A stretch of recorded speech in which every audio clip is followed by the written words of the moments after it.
It's 10 years, I think, since you last brought out a solo album. So that's right, isn't it? In or around. And you were in a very different place then. That was a very different album. Yeah, I mean, this record is the bookend of a record called Sex, Age and Death.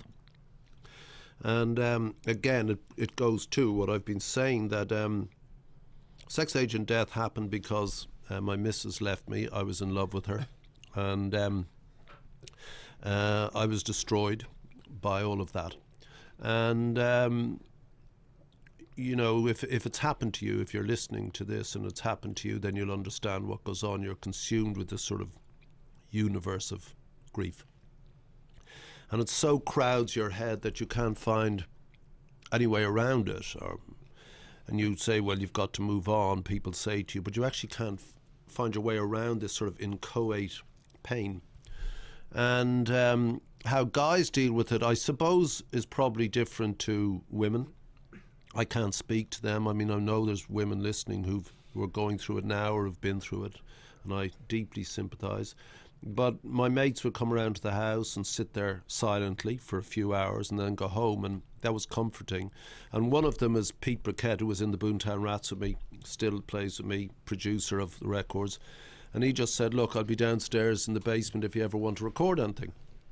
I really have no memory of this. I've no memory of him coming or going. But because you were in such a dark place. Yeah, I mean, for about a year, I don't know who gave him a key. Are you talking about Paula here?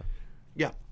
He came in, and gradually over the course of a year, I would go to the basement and mumble something into a microphone, and from these mumblings, Pete assembled the record Sex, Age and Death. The point is that because I couldn't find a way around this, because I couldn't understand what was happening to me, once I held, I know this sounds weird, but once I held the CD in my hand, all that loss and pain and grief had a physical shape. It was a CD shape.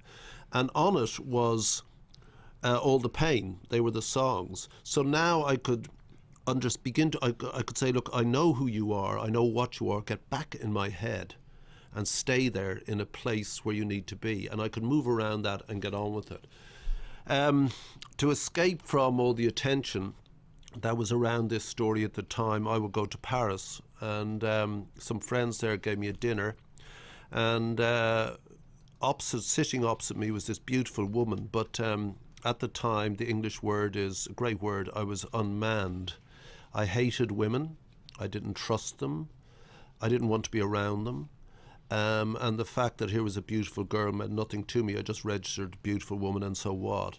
But she insisted on finding something lovable in this most unlovable of creatures, me, at his most ugly physically and spiritually, at his most detestable as a person.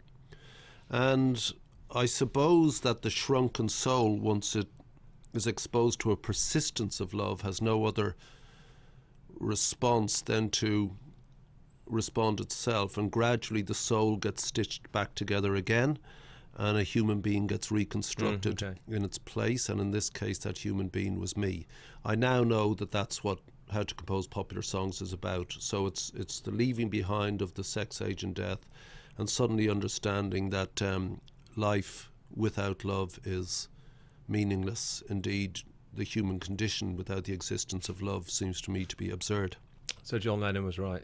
John was right, and in all that sort of gauche naivete, love probably is all you need. I mean, I'm not forcing the conversation around to the new single, but the key line in that is, I'm in love with life tonight. And I'd been out with some mates and the kids and the missus in Turkey, and we'd had a great night carousing and good food, good wine. The kids were dancing up one end of the room or out in the open, and me and my mates were down the other. And I got back to where we were sleeping on a boat, all of us, and I just thought, it took me a long time, but it doesn't get any better than this. Your woman, your kids, your mates, food, wine, that's it. And so I wrote the song Here's to You, which is the single. That's why.